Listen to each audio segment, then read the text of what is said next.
Warlocks hold Juniper, Reece, and Trinity captive, preparing a dark ritual. Noah and Vincent, guided by an exiled warlock, race to rescue them. What is the ritual? Can they save Trinity from a dark transformation? And can they stop the warlock's sinister plan? Elias moved swiftly through the dense underbrush, his steps eerily silent for someone his age. Noah and Vincent followed closely, their senses heightened for any sign of warlock magic. The deeper they ventured into the warlock-controlled lands, the heavier the air became, thick with unseen energy that seemed to claw at their very souls. The trees twisted unnaturally, their bark pulsing with dark runes, whispering in an ancient tongue that sent shivers down their spines. "We're being watched," Vincent murmured, his grip tightening on his dagger. Elias didn't look back. "Of course we are. You've stepped into their domain now, but don't worry. They already know you're coming." Noah gritted his teeth. "Then let's make sure they regret it." They continued in silence until Elias abruptly halted before a towering, gnarled tree. Strange markings covered its bark, pulsating with dark energy. Elias placed a hand against the wood and whispered in a language neither wolf understood.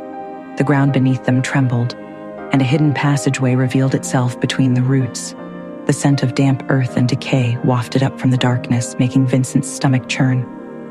"This will take us under the stronghold," Elias said.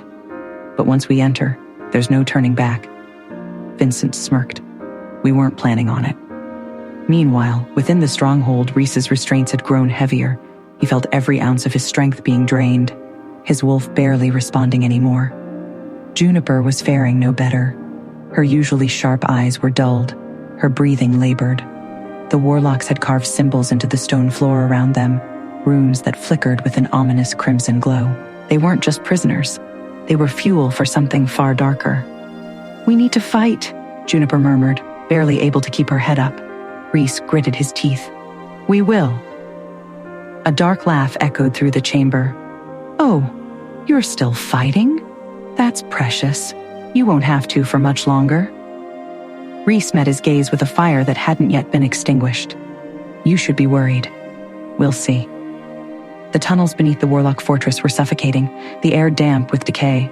Noah, Vincent, and Elias moved carefully, stepping over bones, human, wolf, and creatures they didn't recognize. The deeper they went, the more the walls seemed to close in, whispers echoing all around them, voices calling their names in seductive, eerie tones. "They've been at this for centuries," Vincent muttered, his hand hovering over his weapon. Elias nodded. "Longer than you realize, and whatever they're doing to your alpha and his packmate, it's worse than death." Noah's hands curled into fists. "Then we stop it." As they neared the exit of the tunnel, Elias suddenly raised a hand. "Wait." A shimmer of dark energy pulsed before them, revealing a ward placed on the entrance. Elias knelt, pressing his palm to the ground. He whispered something under his breath and the ward flickered, then dissolved. But the moment it vanished, a deep, guttural growl echoed from the shadows behind them. "We have to move now," Elias hissed. "They'll know we're here." Inside the stronghold, Reece and Juniper were forced to their knees, shackled by even heavier chains. The warlocks had gathered, their leader standing before them, an ancient, hooded figure with piercing, unnatural eyes. He moved with unnatural grace, his voice a whisper yet powerful enough to shake the air. "Do you feel it?" the warlock elder whispered. "The magic consuming you?" Reece growled, straining against his chains. "You won't win." The elder tilted his head. "Oh, we already have." Dark magic flared, engulfing them both in agonizing pain. The runes carved into the floor expanded, creeping toward them, seeking their very souls. Noah, Vincent, and Elias emerged into the fortress's lower halls, just as a piercing scream echoed through the stone corridors. "Juniper." Noah's eyes darkened. "We split up. Vincent, get to Reece. I'll find Juniper." Vincent nodded, already moving. Elias placed a hand on Noah's shoulder. "Be careful. The warlocks' hold is strongest in their chambers." Noah didn't respond. He was already running. "This is what you were meant for, Alpha," the elder said. "A vessel of raw strength soon to be ours." But then, the door exploded. Vincent lunged inside, slashing at the nearest warlock with lethal precision. "You look like you could use some help." Reece gave a weak chuckle. "Took you long enough?" Vincent moved quickly, breaking Reece's chains just as more warlocks flooded the chamber. The battle had begun. Juniper barely registered the fight around her. The elder warlock's magic still coursed through her veins, burning her from the inside out. The very air seemed to tighten around her lungs, suffocating her slowly. Noah reached her just as she collapsed. "Juniper." Her eyes flickered open and she managed a weak smile. "Took you long enough?"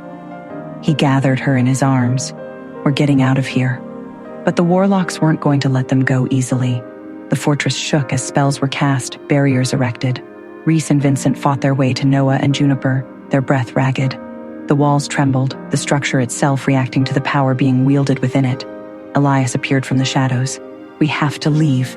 Now!" Reece's gaze darkened. "Not without Trinity." Elias hesitated. "She's beyond your reach right now." The words hit like a blow, but they had no choice. As the fortress began to collapse around them, the wolves made their escape, barely making it into the forest before the stronghold crumbled into ruin. But Reece's mind was elsewhere. Trinity was still in there, and he was going to get her back. They escaped the crumbling stronghold, but Trinity remained trapped within its ruins, or worse, taken elsewhere. The warlocks' victory felt chillingly complete. What was their true goal, and where was Trinity now? Could they face the warlocks again? Or would the darkness consume them all? Hey, I am Trinity. Want to know what happens next? Then click the link in the description below and download the Pocket FM app and listen to the exciting episodes of Chosen by Fate, Rejected by the Alpha,